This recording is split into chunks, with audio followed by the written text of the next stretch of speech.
பிரியன், இங்க இன்னும் ஒரு நாள் தான் முழுமையா இருக்கு. திங்கட்கிழமை தேர்தல் முடிவுகள் வரப்போகுது. ஆனால் தொடர்ந்து பல்வேறு அரசியல் தலைவர்களும் பொதுவெளியில் பேசுறது, குறிப்பா திமுக கூட்டணி கட்சி தலைவர்கள் பொதுவெளியில் தெரிவிக்கக்கூடிய கருத்துக்கள் அப்படிங்கிறது எதன் வெளிப்பாடு, அதை எப்படி புரிஞ்சுக்கணும்?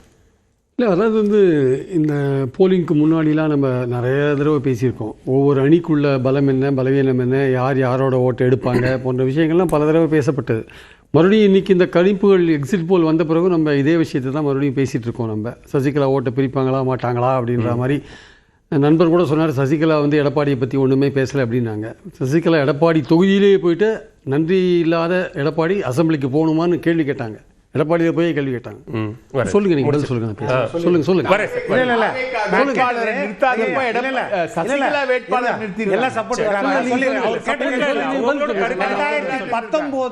கருத்துதான்.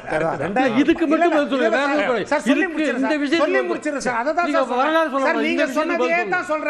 இது வரைக்கும் திமுக போட்டவங்க 2019 2021 2024 எனக்கு இப்ப போடுங்க அப்படின்னு அவங்க சொல்றாங்க. இது பதில் கிடையாது. அதுதான் எடப்பாடி எடப்பாடி சாகி பேசுறாங்க. 2019 தாக்குனாங்களா, 2021 தாக்குனாங்களா, 2024 தாக்குனாங்களா? அதான் சொல்ல வந்தேன். அன்னைக்கு எங்க விழுந்துச்சு அந்த ஓட்டு? இல்ல சார், நேரடியா ஒரு விமர்சனத்தை வச்சாங்களா இல்லையா? சார் அந்த ஓட்டு சார் 3 தேர்தல்ல அந்த ஓட்டு எங்க போச்சுன்னு கேட்டேன். அதுதான் கேக்குறேன். நீங்க பதில் சொல்லுங்க. நான் சொன்னது யதார்த்தம். சரி, இப்ப பேசிட்டீங்கல. ஃபைன் சார், பேசிட்டு முடிச்சு. எடப்பாடியை விமர்சிக்கலனா அதுக்கு பதில் சொன்னேன். சசிகலா எடப்பாடியை நன்றி கெட்டவர் அசெம்பிளிக்கு இந்த தேர்தலே சொல்ல சார். 3 தேர்தல்ல யாருக்கு அவங்க ஓட்டு போடுச்சுன்னு கேக்குறேன். இந்த தேர்தல்ல சார் அவங்க தனியா போட்டி போடுறாங்க. பேசிட்டீங்கல, பேசாம இருங்க. பேசிட்டீங்க. 3 தேர்தல்ல யாருக்கு அவங்க பேசிட்டு பிரியன் பேசிட்டு பேசு. தோற்கடிக்கப்படணும்ன்றதுல தாங்க இன்னைக்கு தேர்தல். ஒரு நிமிஷம் இருங்க சார். அவங்க ஓட்டு எங்க போச்சு சார்? அதெல்லாம் அடுத்த கேள்வி. திருவில்சன் முன்னாடி திமுக தான் போச்சு. பிரியன் முடிச்சிட்டு நான் வரேன். அவருக்கு வாய்ப்பு கொடுத்து பேசிட்டே இருக்கு. நீங்க முடிச்சிருங்க. அது மட்டும் இல்ல, கொடநாட்டில் எவ்வளவு கொலை நடந்தது. அப்புறம் இவர் நன்றி கெட்டவர், இவர் அசெம்பிளிக்கு போகணுமா? எடப்பாடியே டைரக்ட் அட்டாக். அது வேற விஷயம். அட்டாக் பண்ணாங்களா இல்லையா சார்? கொஞ்சம் அமைதியா இருக்கு சார். நீங்க உங்களுக்கு பதில் சொல்ற கூட வாய்ப்பு கொடுத்தேன் நானு. சரி, நீங்க தொடர்ந்து பேசினீங்க, நான் எப்படி பேச முடியும்? அவங்க சொன்னதான் அது இல்ல. நீங்க மறுக்க எல்லாம் இந்த மேடையில பேசுனாங்க சார். ஆமா சார், இதுக்கு முன்னாடி அவங்க ஓட்டு சார் நீங்க என்ன சொல்றீங்க? இந்த தேர்தல் சார் இப்ப நமக்கு தேவை நாளைக்கு என்ன ரிசல்ட் வர போகுதுங்கறத டிவி ஜனங்களுக்கு போச்சுன்னு சொன்னீங்களா? சரி, பேசி முடிக்கிட்டோம். பிரியன் முடிக்கிட்டு நம்ம பேசலாம். நான் வரேன். இல்ல ஒரு முக்கியமான பாயிண்ட் நான் சொல்ல விரும்புறேன் சார். ஒரு டிபெண்ட் பண்ணீங்க. எந்த அளவுக்கு சசிகலா எந்த அளவுக்கு தமிழ்நாட்டு சிறையில இவ்வளவு குதிக்கிறாங்க. இல்ல ஒரு நாள் தான் சார் இருக்கு, அவர் பேசிட்டோம். நம்ம இவ்வளவு குதிக்கிறாங்க. இல்ல ஒண்ணும் இல்ல சார், குதிக்கிறது கருத்துதான். அவங்க கருத்துதான். நீங்க எவ்வளவு வேணாலும் சொல்லுங்க.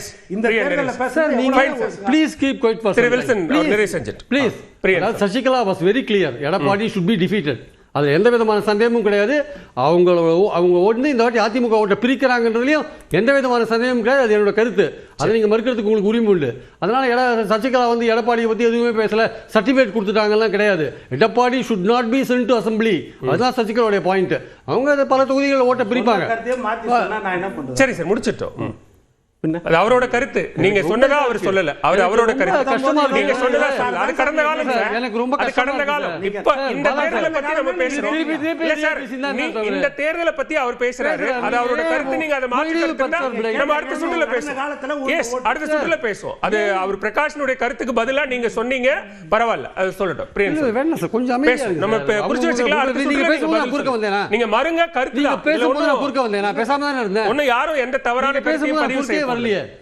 அது மட்டும் இல்ல, இந்த வாட்டி தினகரனுக்கு அந்த ஓட்டு விழுந்திருக்குமானா விழுந்திருக்காது. ஏன்னா எடப்பாடியா எதிரியா வச்சு இருந்தபோது 21ல விழுந்த ஓட்டு, எடப்பாடி கூட அவர் சேர்ந்த பிறகு அந்த ஓட்டு எடப்பாடிக்கு போயிருக்கிறதுக்கான வாய்ப்பு ரொம்ப ரொம்ப குறைவு. ஆனால் தினகரன் ட்ரை பண்ணாரு, அது விழுந்திருக்கா இல்லையான்றது எலெக்ஷன்ல தான் தெரியும். அதனால அதுக்கு அந்த ஓட்டு பிரிக்கிற ஒரு விஷயம் கண்டிப்பா நடந்துக்கிறத நம்ம பார்க்குறோம். அதிமுகவை பொறுத்த மட்டும் இந்த கருத்து கணிப்புகள்லாம் அவங்க நம்ப மாட்டாங்க. ஏன்னா நம்பாததுக்கு காரணம் என்ன, அவங்க 2 கருத்து கணிப்புகள் தான் அவங்க ஆட்சிக்கு வராங்கன்னு சொல்லியிருக்காங்க ஆக்சுவலாக. அதனால் அவங்க நம்பாத இருக்கிறதுல ஒன்றும் ஆச்சரியம் கிடையாது.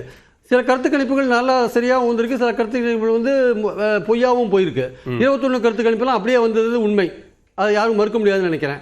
பார்லிமெண்ட் இல்ல, இப்ப திரு எடப்பாடி பழனிசாமி எலெக்ஷன் என்ன சொல்றாருன்னா, கடந்த காலங்கள்ல வந்த கருத்து கணிப்புகள் திமுக வெல்லும்னு வந்து அது மாறி அதிமுக ஆட்சி அமைத்த கருத்து கணிப்புகளும் இருக்கு இல்லையா, அதனால அதை நீங்க வந்து பொருட்படுத்தாதீங்க, அதிமுக ஆட்சி அமைக்குங்கிற நம்பிக்கையோட கலக்கமடைய வேண்டாம் அப்படிலாம் சொல்றாரு. கலக்கமடைய வேண்டாம். ஏன் அதெல்லாம் சொல்லணும் தேவையில்லை. அப்ப கலங்கிருக்காங்களா அதிமுக? கருத்து கணிப்பே நீங்க நம்பல, நம்பிக்கையோட இருக்குன்னு சொல்லிட்டு போலாமே. நம்மளோட பாயிண்ட் என்னன்னா, இல்ல சார், அவர் நம்பல, தொண்டர்கள் சுணக்கம் ஆயிடக்கூடாது இல்லையா, அதுக்காக அவங்களுக்கு ஒரு அறிவுரை கொடுக்குறாரு. சார் பொருட்படுத்த வேண்டாம்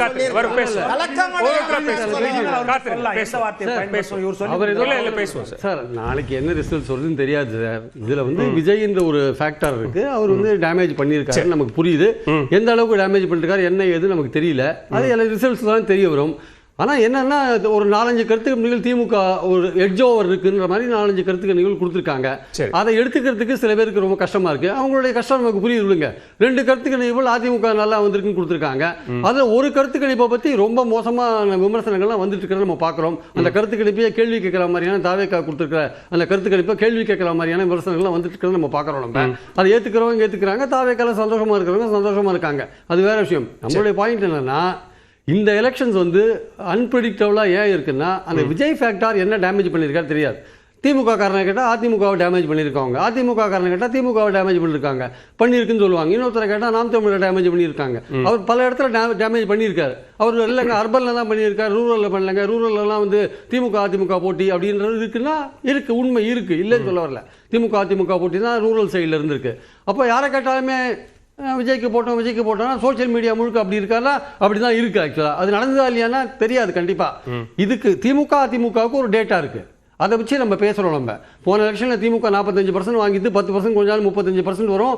அது 4 முனை போட்டியில அவர் என்ன சொல்றாரு, மதிவான என்ன சொல்றாருன்னா, இனிமேல் அப்படி ஒரு டேட்டா உருவாகும், அது அடுத்த 15-20 ஆண்டுகளுக்கு ஒரு டிசைடிங் ஃபேக்டரா அது மாறும் அப்படிங்கிறார். அது அவருடைய நம்பிக்கை. உருவானா ஓகே, நமக்கு என்ன, உருவானா அதை வச்சு பேச போறோம், அவ்வளவுதானே.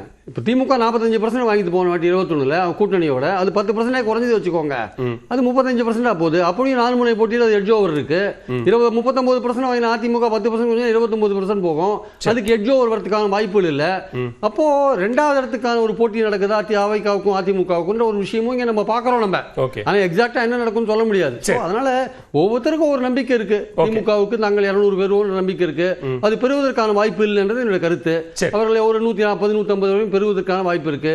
தாவேக்காவுக்கு நாங்கள் ஆட்சியை அமைப்போன்ற நம்பிக்கை இருக்கு. அதற்கான வாய்ப்புகள் இல்லைன்னு நான் தெளிவா சொல்றேன். அவங்க நல்ல ஓட் பர்சன்டேஜ் வாங்கலாம்.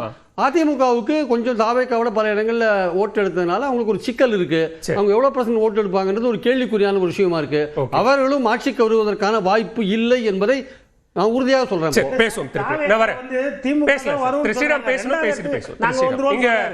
கருத்து கணிப்பு முடிவுகள் குறித்தும் நம்ம நிறைய பேசணும். ஆனா இப்ப அந்த முடிவுகளை ஒட்டி தலைவர்கள் பேசக்கூடிய அம்சங்கள்ல பாஜக மாநில தலைவர் திரு நயினார் நாகேந்திரன் தாவேக்க குறித்தும் விஜய் குறித்தும் தெரிவிக்கக்கூடிய கருத்துக்கள் அப்படிங்கிறது அவங்கள ரொம்ப குறைச்சி மதிப்பிடுறது அப்படின்னு பார்க்க வேண்டியிருக்கா?